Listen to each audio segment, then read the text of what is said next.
पिता परमेश्वर, हम आपका हृदय से धन्यवाद करते हैं क्योंकि आप अद्भुत युक्ति करने वाले, अद्भुत आश्चर्य कर्म करने वाले, एकमात्र अद्वैत सच्चे परमेश्वर, और आपको छोड़ कोई है ही नहीं। हम धन्यवाद करते हैं आपके इकलौते पुत्र प्रभु यीशु मसीह के उस बलिदान के लिए जो सब मनुष्यों के लिए सिद्ध बलिदान, और जिसके बिना कोई भी उद्धार भी नहीं पा सकता है और आप तक पहुंच ही नहीं सकता। हम आपका धन्यवाद करते हैं। चाहते पिता परमेश्वर पवित्र आत्मा के द्वारा हमारा जीवन आपके इकलौते पुत्र प्रभु यीशु मसीह की सच्चाई में बढ़े और हमारा जीवन सच्चाई का जीवन हो, और पवित्र आत्मा के द्वारा हमारा जीवन साबित हो कि हमने आपके इकलौते पुत्र प्रभु यीशु मसीह के द्वारा उद्धार भी पाया है, और पवित्र आत्मा के द्वारा हमारा जीवन संचालित होता है, ताकि आपकी महिमा हमारे जीवन से प्रकट हो और आपका नाम, हम सब जितने प्रभु पवित्र आत्मा के द्वारा चल रहे हैं, सबका जीवन आपकी महिमा का कारण है, और इस धरती पर आपके लोग दिखाई दे, आपका राज्य प्रकट हो और आपकी महिमा। धन्यवाद के साथ इस प्रार्थना को आपके इकलौते पुत्र प्रभु यीशु मसीह के नाम से मांगते हैं, आमीन। Praise the Lord.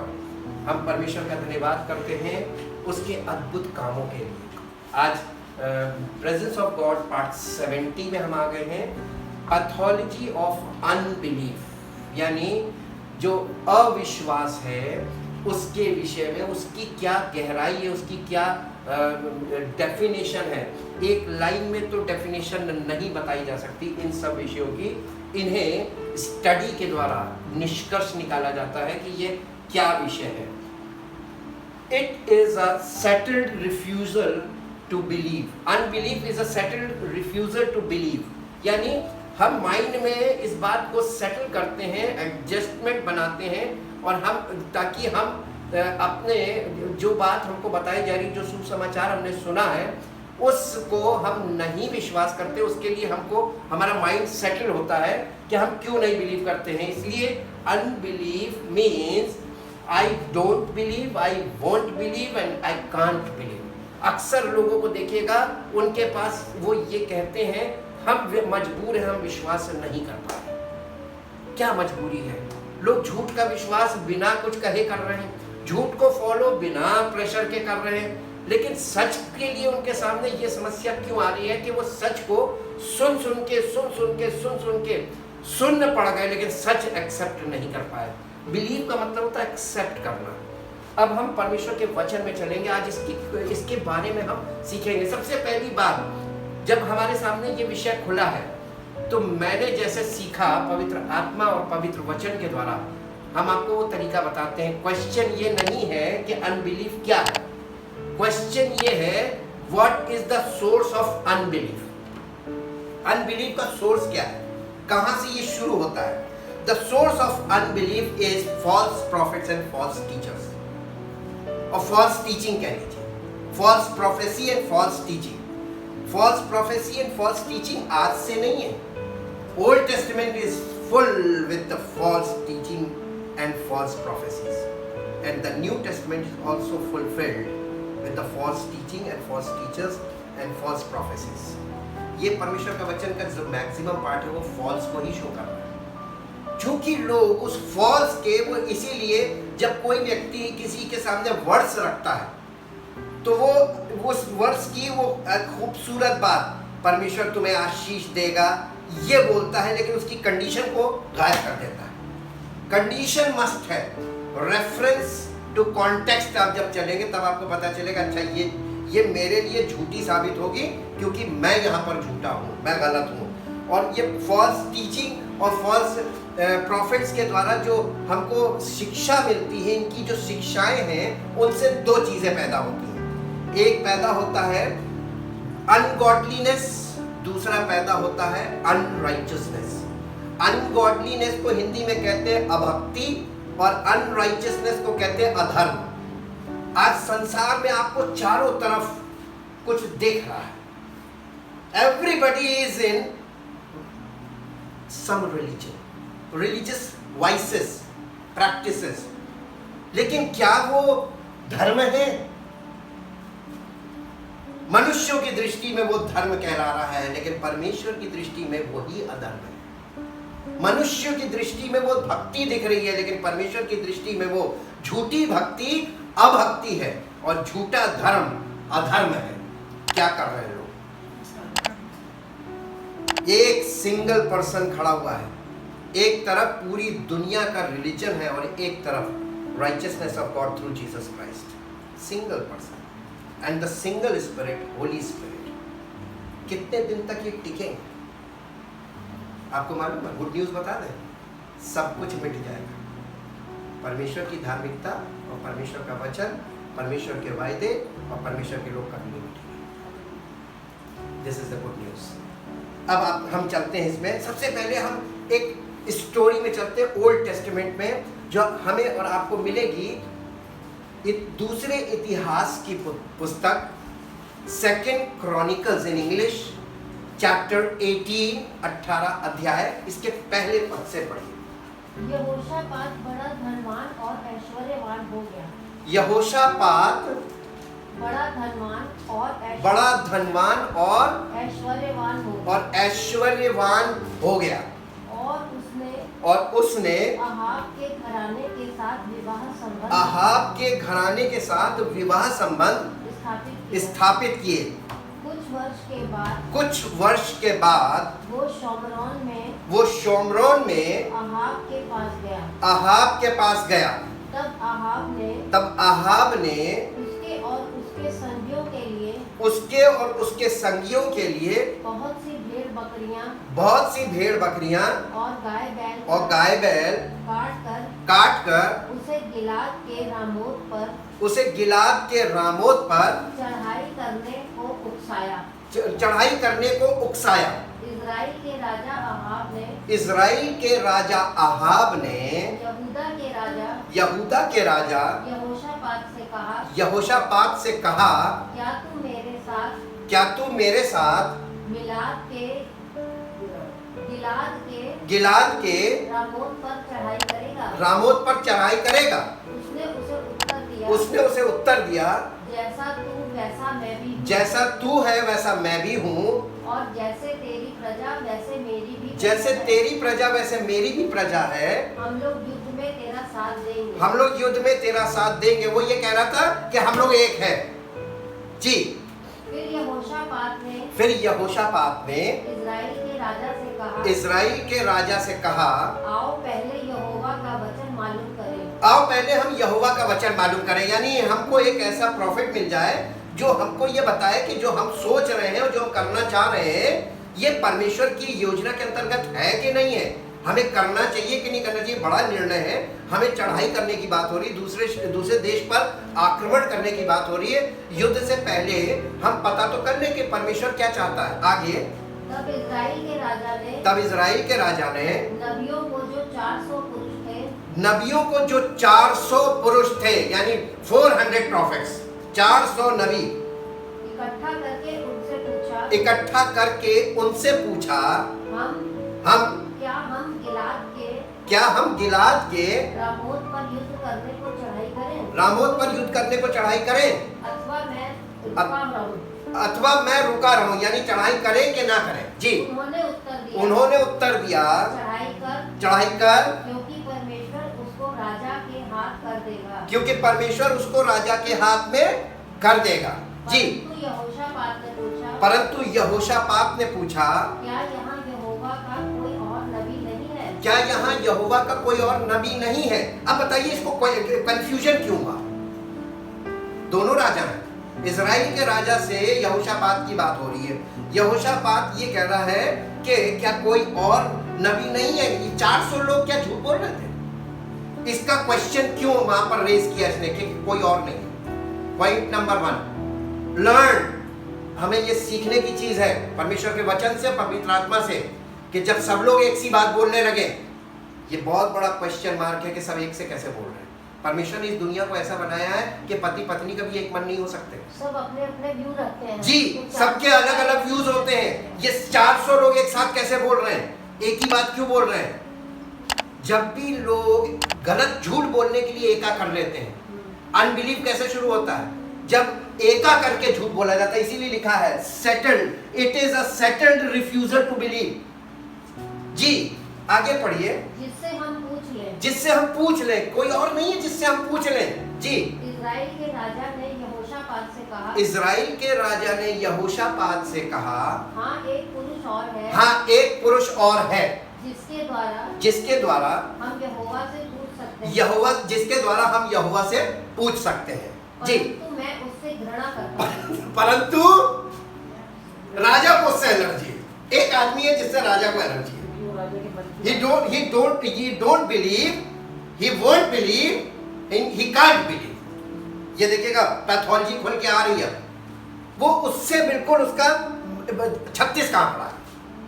और एक आदमी है, ये जो 400 प्रॉफिट्स थे, ये किसके थे? ये यस मैन होंगे सारे। ये इज़राइल के राजा के अपने प्रॉफिट्स थे। तो जो दूसरा राजा था, उसको ये लगा कि ये इसके पाले हुए हैं, तो ये इसके फेवर में बोल रहे हैं, यस मैन है। लेकिन एक और जिसकी बात कर रहा है, जिसके बारे में ये बता रहा है, उससे मैं घृणा करता हूँ। ये घृणा क्यों करता है? जब कोई व्यक्ति सच बोलता है, पूरी दुनिया उससे घृणा करती है।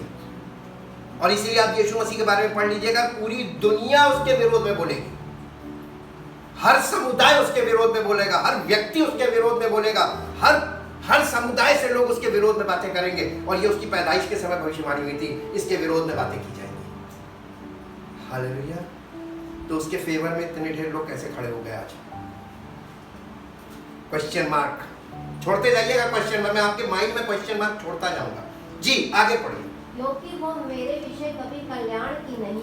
क्योंकि ये जो एक भविष्यवक्ता है जिससे मैं घृणा करता हूँ, ये मेरे विषय में कभी भी कल्याण की नहीं, सदा हानि ही की नबूवत करता है। ये 400 लोग इसके कल्याण की बात कर रहे हैं, और वो अकेला है जो इसके, तो ये बताइए वो इसके विरोध में बोलता है कि वही अकेला इसके पक्ष में बोलता है? ये सब उसके विरोध में बोलता है। लेकिन लोगों को कैसे समझ में आएगा? ये झूठी शिक्षा, झूठे शिक्षक, इनकी बातें लोगों को मीठी क्यों लगती हैं? क्योंकि ये लोगों के मन के मुताबिक बातें करते हैं, ये लोगों को खुश करने की बातें करते हैं, ये लोगों को परमेश्वर के नियमों में घटाकर, ताकि वो, क्योंकि उनके अंदर जो कमी है वो कमी भी बनी रहे और उनको अच्छा लगे वो आते रहे। हालेलुया। ये सब पॉइंट्स यहाँ से आप सीखते जाइए। आगे बढ़िए। वो यमला का पुत्र मिकाया है। वो यमला का पुत्र मिकाया है। आपने मीका नबी की पुस्तक नाम सुना होगा, वो माइनर प्रॉफिट है। मीका की पुस्तक इसमें है। ये मीका की बात हो रही है उसी नबी की। जी। यहोशापात ने कहा राजा ऐसा ना कहे। तब इज़राइल के राजा ने एक हाकिम को बुलवा कर कहा यमला के पुत्र मिकाया को फुर्ती से लेके आओ, उसको जल्दी से तुरंत लाओ। जी। इज़राइल का राजा और यहूदा का राजा यहोशापात अपने अपने राजवस्त्र पहने हुए अपने अपने सिंहासन पर बैठे हुए थे। वे शोमरोन के फाटक में एक खुले स्थान में बैठे थे। और सब नबी ये 400 नबी उनके सामने नबूवत कर रहे थे, भविष्यवाणी कर रहे थे। जी। तब कनाना के पुत्र सिदकिय्याह ने लोहे के सींग बनवा कर कहा यहोवा यूं कहता है कि इनसे तू अरामियों को मारते मारते नष्ट कर डालेगा। उसको सींग बना के दे रहा था, ये सींग ले जा और इससे जाके लड़ो, तू जीत जाएगा। जी। सब नबियों ने इसी आशय की नबूवत करके कहा गिलाद के रामोत पर चढ़ाई कर। जी। और तू कृतार्थ होवे यानी होगा, क्योंकि यहोवा उसे राजा के हाथ में कर देगा। जी। जो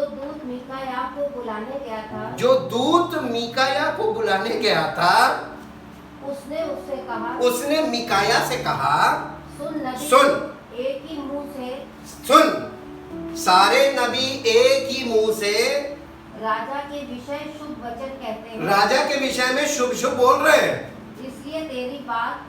इसलिए तेरी बात उसकी सी हो, उन्हीं जैसी हो, यानी तुम भी वही बोलना जो वो बोल रहे हैं 400। तू भी शुभ वचन कहना। तुम भी शुभ वचन बोलना। मीकाया ने कहा, मिकाया ने कहा, यहोवा के जीवन की शपथ, यहोवा के जीवन की शपथ, जो कुछ मेरा परमेश्वर कहे, जो कुछ मेरा परमेश्वर कहे वही मैं भी कहूँगा। वही मैं भी कहूँगा। जब वो राजा के पास आया, जब वो राजा के पास आया, तब राजा ने उससे पूछा, तब राजा ने मिकाया से पूछा, हे मीकाया, हे मिकाया, क्या हम गिलाद के रामोत पर युद्ध करने को चढ़ाई करें? क्या हम गिलाद के रामोत पर युद्ध करने को चढ़ाई करें, अथवा मैं रुका रहूं? अथवा मैं रुका रहूं? उसने कहा, हाँ तुम लोग चढ़ाई करो, हाँ तुम लोग चढ़ाई करो और कृतार्थ हो, और कृतार्थ हो, और वे तुम्हारे हाथों में कर दिए और वे तुम्हारे हाथों में कर दिए जाएं। राजा ने उससे कहा, राजा ने उससे कहा, मुझे कितनी बार तुझे शपथ धराकर चिताना होगा, मुझे कितनी बार तुझे ये कसम दिलानी होगी कि तू यहोवा का स्मरण करके मुझसे सच ही कह, कि तू यहोवा का स्मरण करके मुझसे सच बोल। जी। मिकाया ने कहा, मुझे सारा इज़राइल, अब देखिए, अब वो सच बोल रहा। मिकाया ने कहा, मुझे सारा इज़राइल बिना चरवाहे की भेड़ बकरियों के समान, बिना चरवाहे की भेड़ बकरियों के समान पहाड़ों पर तितर बितर दिखाई पड़ा, पहाड़ों पर तितर बितर दिखाई पड़ रहा है। और यहोवा का वचन आया, और यहोवा का वचन आया कि वे तो अनाथ हैं, वे तो अनाथ हैं, इसलिए हर एक अपने अपने घर कुशल क्षेम से लौट जाए। इसलिए हर एक व्यक्ति अपने अपने घर कुशल क्षेम से लौट जाए। आप लोग नहीं समझे होंगे, हमें मालूम है। अब बताइए इसका मतलब, ये प्रोफेसी ये प्रोफेसी देखी जाती थी, मतलब युद्ध ना करो। ये उसने दर्शन देखा था, वो ये दिखा रहा था परमेश्वर कि इजरायली लोग जो हैं वो अनाथ हैं, इसका मतलब राजा मार दिया गया। हाँ, और ये अनाथ हो गए, और ये अनाथ हो गए, अब ये पहाड़ों में भटक रहे हैं, इनसे कहो अपने अपने घर चले जाएं। That's all, game over. अब देखिए, इसने जो चीज देखी बोल दी, ये भविष्यवाणी होती थी। जी आगे पढ़िए। तब इजराइल के राजा ने यहोशापात से कहा, क्या मैंने तुझसे न कहा था कि वो मेरे विषय कल्याण। इसको समझ में आ गई, इसको समझ में आ गई। राजा को कह रहा, मैंने कहा था ना कि मेरे विषय में अच्छी बात नहीं बोलेगा, कल्याण की नहीं हानि ही की भविष्यवाणी करेगा। जी। मिकाया ने कहा, इस कारण तुम लोग यहोवा का ये वचन सुनो। मुझे सिंहासन पर विराजमान यहोवा और उसके दाएं बाएं खड़ी हुई स्वर्ग की सारी सेना दिखाई उसके दाएं बाएं खड़ी स्वर्ग की सारी सेना दिखाई पड़ी। तब यहोवा ने पूछा,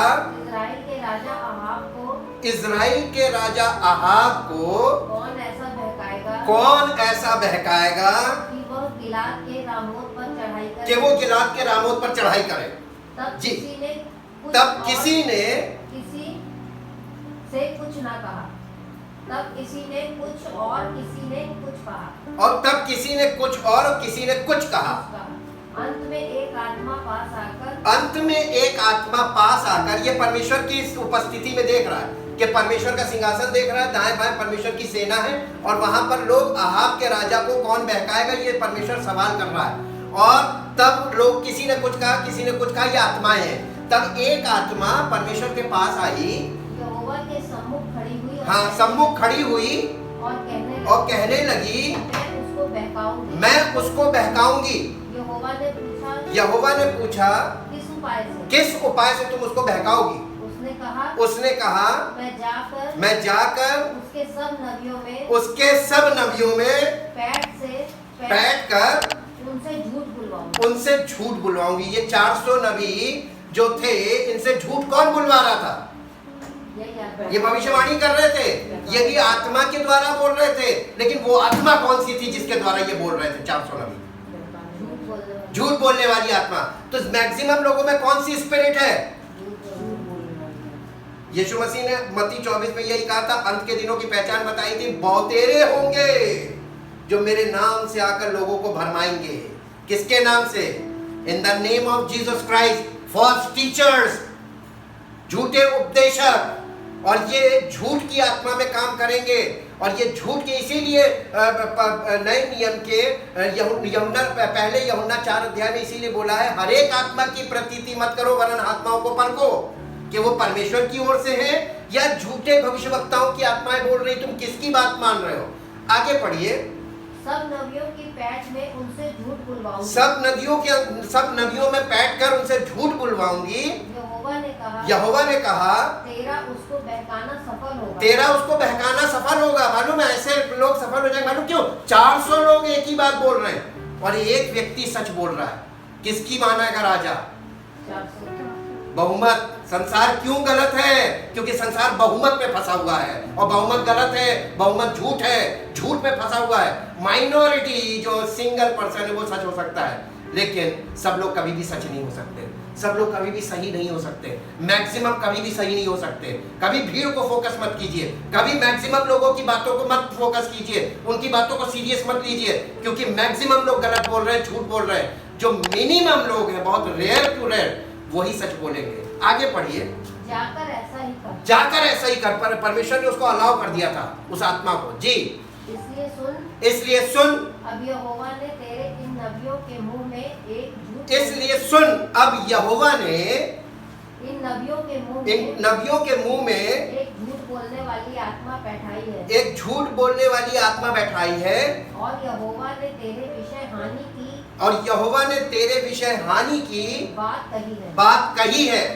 तब कनाना के पुत्र सिदकिय्याह के निकट जा।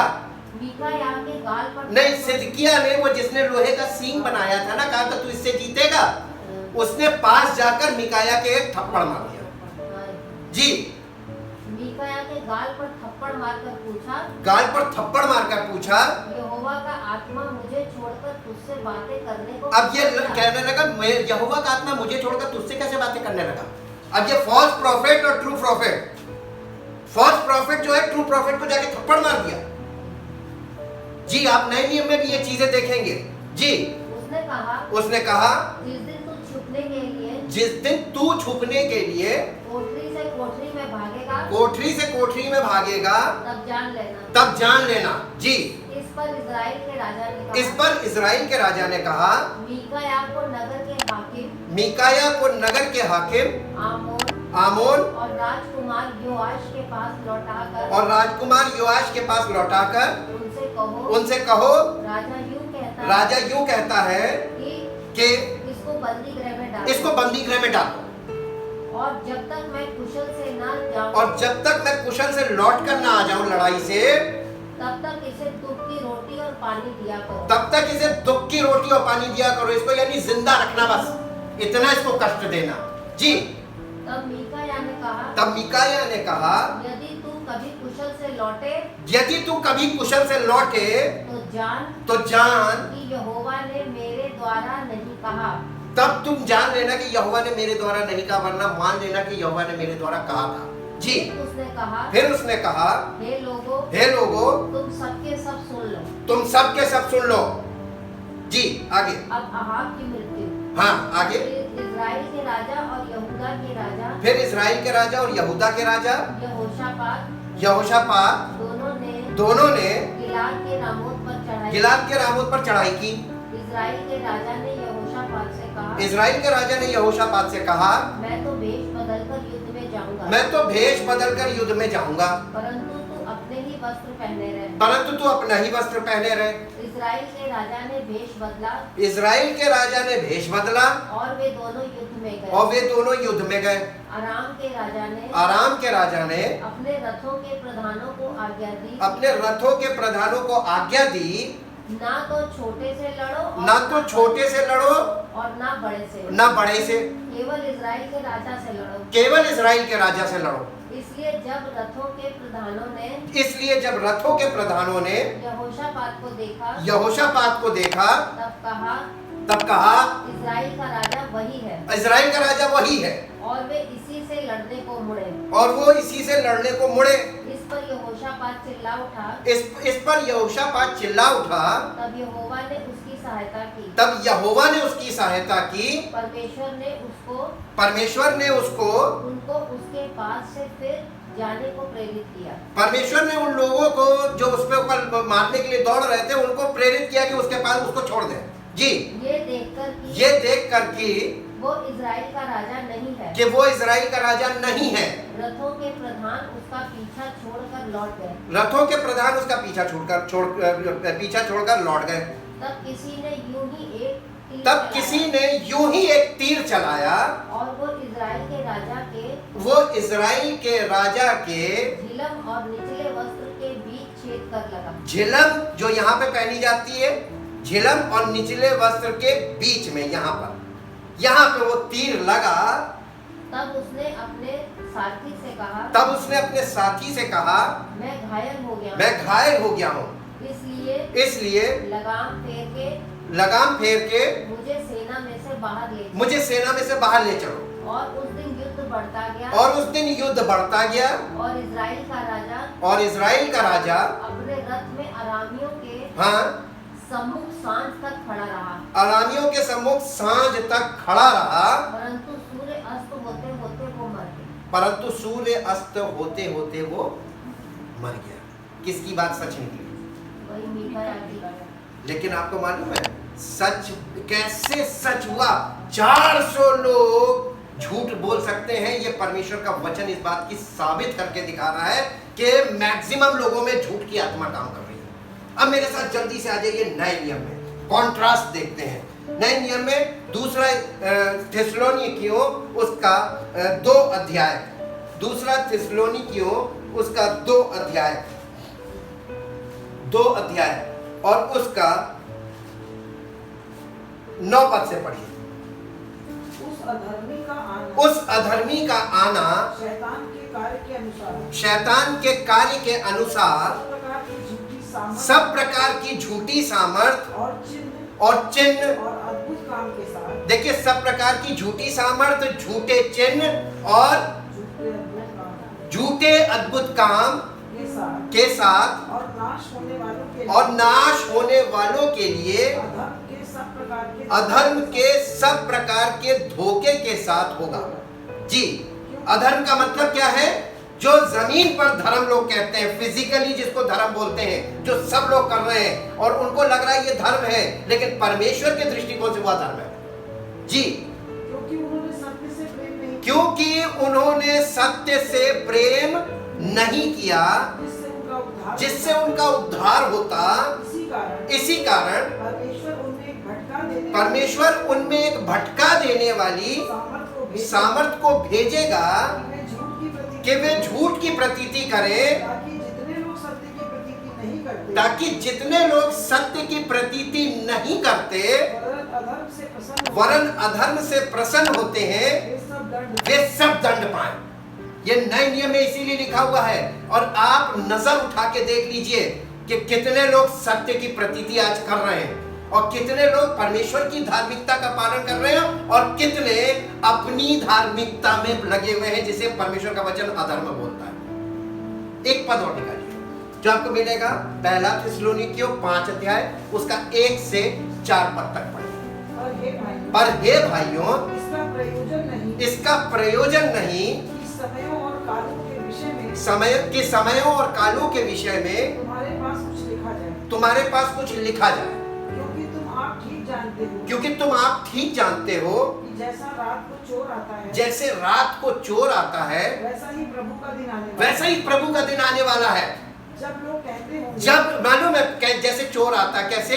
अचानक से रात में चुपके से, पता भी नहीं चलता किसी को, सब क्योंकि सो रहे होंगे।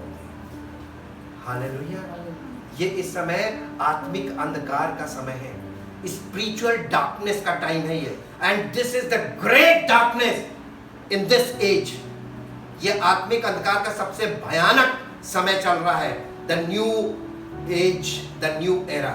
ये आधुनिक वर्ल्ड जो है समय आत्मिक अंधकार से एकदम गुप्त अंधकार यानी घोर अंधकार वाला टाइम है। और स्पिरिचुअली ये घोर अंधकार किसी को नहीं पता व्हाट इज ट्रुथ। जी, अब इसमें क्या होगा, उसके आने का देखिए कैसे लिखा है, जैसे जब उस समय जब यीशु मसीह के आने का समय होगा तो लोग क्या कहते होंगे, मैक्सिमम लोग कहते होंगे कुशल है और कोई भय नहीं, कोई मत डरो, तुम लोग, तुम्हारे साथ भला होगा, परमेश्वर तुम्हें बचाएगा, परमेश्वर तुम्हें जगाई देगा, परमेश्वर तुम्हें आशीष देगा। तो उन पर एकाएक विनाश आ पड़ेगा। जिस प्रकार गर्भवती पर पीड़ा, कभी नहीं पता रहता पहले से कि कब होगी पीड़ा।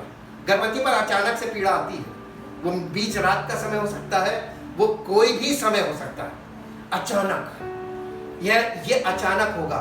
और ये हम लोग जिस एज में खड़े हैं ना, ये यही वाला समय है। और इस समय लोग क्या कह रहे होंगे, बेटा इंग्लिश में पढ़ो इसको, और वे किसी रीति से नहीं बचेंगे। जी, when people are saying all is well and secure, आप सोशल मीडिया में देखिए इस समय all is well, everybody is saying all is well, और जितना वो all is well बोल रहे हैं उतना भयानक होगा। किससे पंजा लड़ा रहे? Everybody is against the Jesus Christ, against the gospel. They believe, but what they believe, to whom they believe, question is this. लोग कहते हैं पॉजिटिव बोलो। पॉजिटिव क्या बोलोगे? सत्य बोलो। सत्य तो कोई जानता ही नहीं, सत्य कोई जानता नहीं है, सत्य को कोई मानता है। पॉजिटिव क्या बोलोगे? कोई व्यक्ति जानबूझ के तो नेगेटिव बोलता नहीं, लेकिन उसके साथ नेगेटिव से भी भयानक हो रहा है। क्या वो देख रहा है वो बोले, या वो जो अनुभव कर रहा है वो बोले, या वो जो बिल्कुल सोच भी नहीं पा रहा वो बोले। जबरदस्ती किसी से आप पॉजिटिव कैसे बुलवा सकते हैं? जो वो झेल रहा है वही तो वो बोलेगा। अनुभवी तो बोलता है इंसान, वही उसका विश्वास है। ये इंग्लिश में बेटा फिर से पढ़ना। When people are saying all is well and secure and there is peace and safety, then in a moment unforeseen destruction, ruin and death will come upon them as suddenly as labor pain comes upon a woman with child, and they shall by no means escape, therefore there will be no escape. कोई बचाव का माध्यम नहीं मिलेगा, कोई बचा नहीं सकता। ये पहले से कलीसियाओं को बता दिया गया है। कहाँ है खड़े, किसकी मान रहे हैं, क्या विश्वास कर रहे हैं, क्या वचन के रूप में उनके पास क्या रह गया है। सब कुछ खत्म हो गया है, समय भी पूरा हो गया है। आज कहाँ खड़े हुए हैं, और फिर भी एक दूसरे को झूठी दिलासा, फिर भी एक दूसरे को झूठी बातें कर रहे हैं, झूठी उनको दिलासाएं दे रहे हैं, झूठे आश्वासन दे रहे हैं। परमेश्वर के वचन को ठीक से समझो, परमेश्वर के पुत्र का अनादर मत करो, क्योंकि परमेश्वर हिसाब ले रहा है। उसने अपना बेटा बलिदान किया है हम सब के पापों के लिए, तो हिसाब किससे लेगा? हम सबसे लेगा। जो कोई उसके पुत्र के द्वारा उद्धार पाएगा वो परमेश्वर का पुत्र कहलाएगा। लेकिन जो नहीं विश्वास करेगा या विश्वास नहीं कर पाएगा, वो गलत विश्वास करेगा, फॉल्स फेथ करेगा, फॉल्स बिलीफ में सिस्टम बनाएगा, वो अपने किए पर भरोसा करेगा। हम ये करेंगे और हम बच जाएंगे। कोई नहीं बचेगा, क्योंकि परमेश्वर ही बचाएगा, और उसके अलावा कोई बचा नहीं सकता, क्योंकि परमेश्वर खुद बचाने वाला है। और जब परमेश्वर विरोध में आ जाएगा तो उससे कौन बचा सकता है? कोई नहीं। तो परमेश्वर के विरोधी बन गए। अनबिलीफ से अनराइचियसनेस और अनगॉडलीनेस में हम चले गए। एक पद और निकालिए जो आपको मिलेगा, यूहन्ना रचित सुसमाचार उसका 3 अध्याय और उसका 16 से 21 पद पढ़िए। यूहन्ना रचित सुसमाचार 3 अध्याय का 16 से 21 पद। क्योंकि परमेश्वर ने जगत से ऐसा प्रेम किया कि उसने अपना एक लौता पुत्र दे दिया, ताकि जो कोई उस पर विश्वास करे वो नष्ट ना हो परंतु अनंत जीवन पाए। जी, परमेश्वर ने अपने पुत्र को जगत में इसलिए नहीं भेजा कि जगत पर दंड की आज्ञा दे, परंतु इसलिए भेजा कि जगत उसके द्वारा उद्धार पाए। जो उस पर विश्वास करता है उस पर दंड की आज्ञा नहीं होगी, परंतु जो उस पर विश्वास नहीं करता वो दोषी ठहर चुका। अब बताइए, ये unbelieve, we don't believe, we won't believe, we can't believe, ये ऑलरेडी दोषी है। बचेंगे कितने होंगे? मैक्सिमम पार्ट यही चला गया जो नहीं बच पाएगा बिकॉज ऑफ अनबिलीव।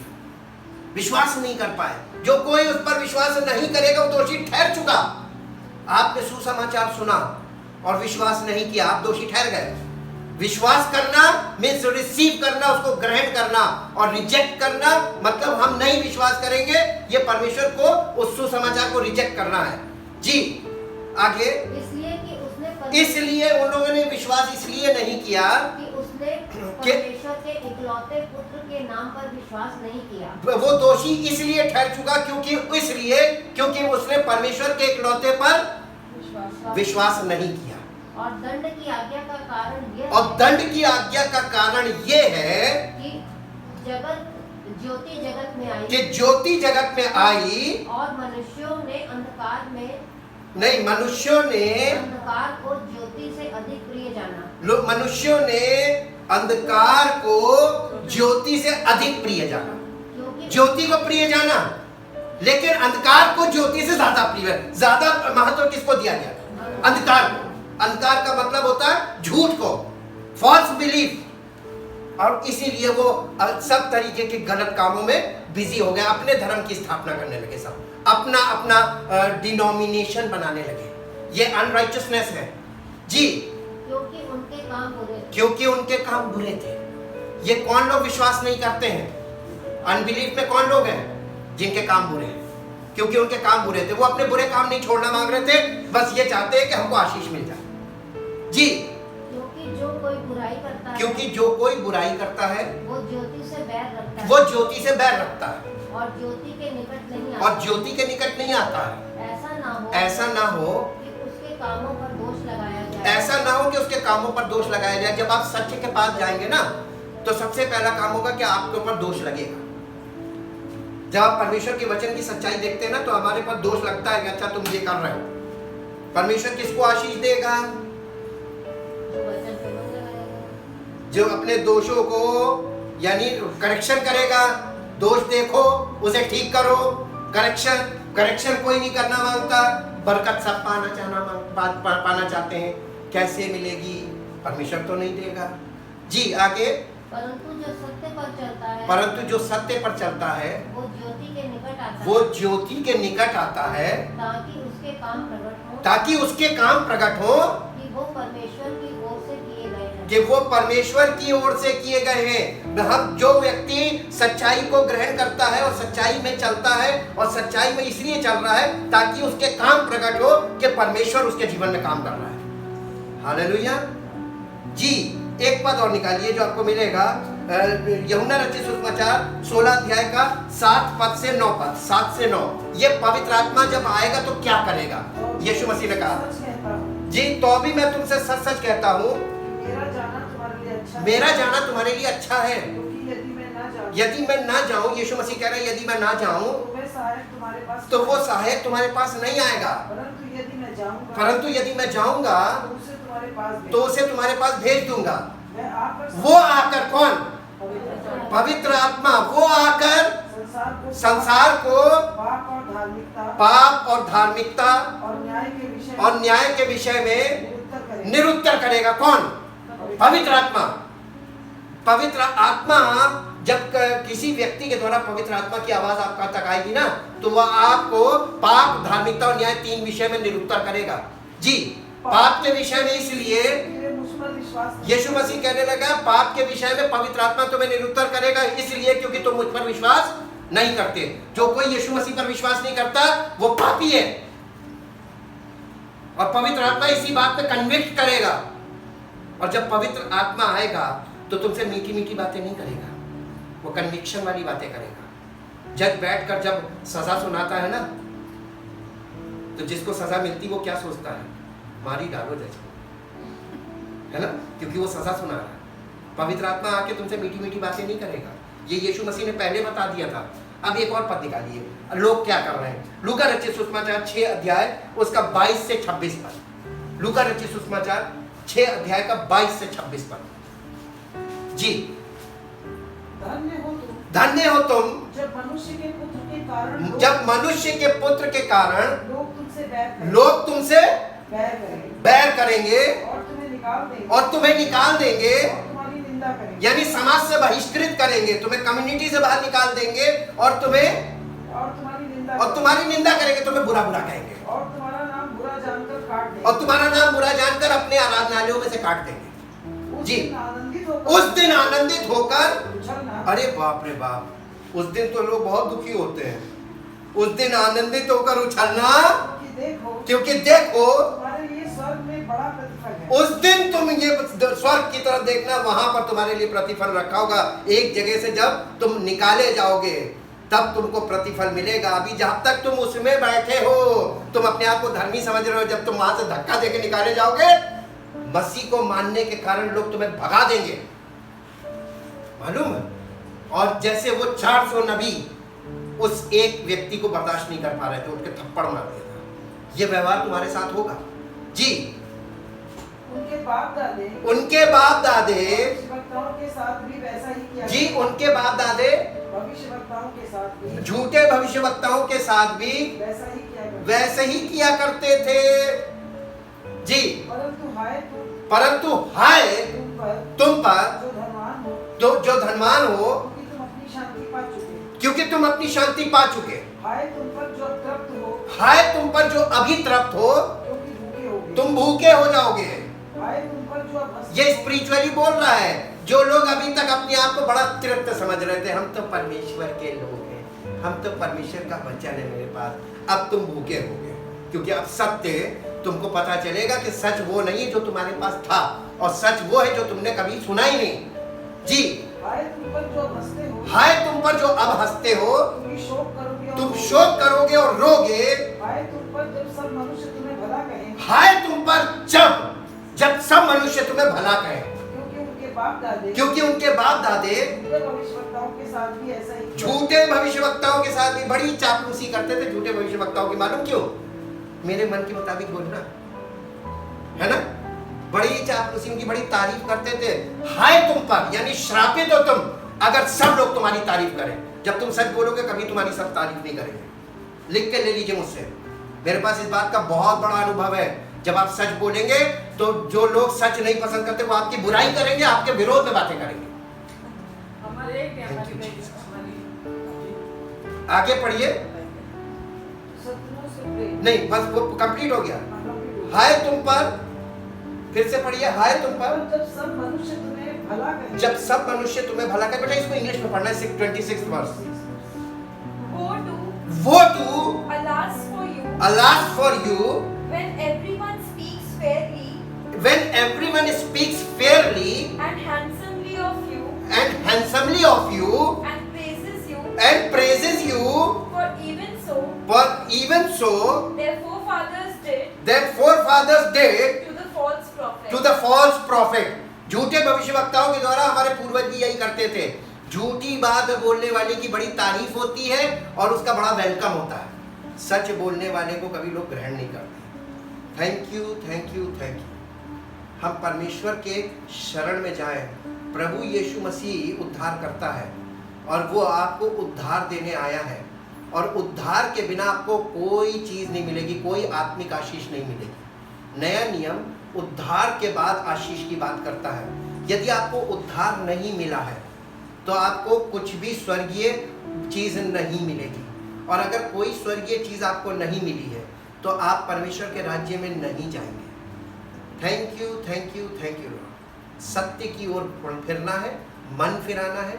यीशु मसीह पर विश्वास करने का मतलब है मन फिराना। जैसे ही आप विश्वास करेंगे आपका मन सब गलत चीज़ों से घूमने लग जाना चाहिए। हर गलत चीज आपको नजर आनी चाहिए, अब तक ये किया, ये गलत है, ये गलत है, ये गलत, हर गलत चीज आपको पवित्र आत्मा दिखाने लगेगा और आप मन फिराना शुरू करेंगे तो परमेश्वर का अनुग्रह आप पर आएगा और आपको अब उस दिन तक के पापों की क्षमा, साथ में आगे को ना हो तो पवित्र आत्मा, दो चीजें एक साथ मिलेंगी, माफी साथ में पवित्र आत्मा, ताकि वो माफी जो आपको मिली है वो माफी आपकी बनी रहे और पवित्र आत्मा की अगुवाई में चलने से आपको आनंद जीवन मिलेगा। Thank you, thank you, thank you. परम पिता परमेश्वर, हम आपके इकलौते पुत्र प्रभु यीशु मसीह के लिए धन्यवाद करते हैं। वो बलिदान उसने नहीं किया बल्कि उसको आपने बलिदान किया हम सब मनुष्यों के पापों के बदले में, ताकि प्रभु आपके पुत्र के द्वारा हम छुटकारा पाए, पापों की क्षमा और पवित्र आत्मा की का गिफ्ट पाकर आपकी इच्छा में जीवन व्यतीत करें, ताकि हम आपके पुत्र पुत्री कहलाएं और आपका राज्य इस धरती पर हमारे द्वारा स्थापित हो और हम सब के द्वारा प्रभु आपका नाम लेना पाए। धन्यवाद के साथ इस प्रार्थना को आपके इकलौते पुत्र प्रभु यीशु मसीह के नाम से मांगते हैं, आमीन। Praise the Lord. परमेश्वर आपको आशीष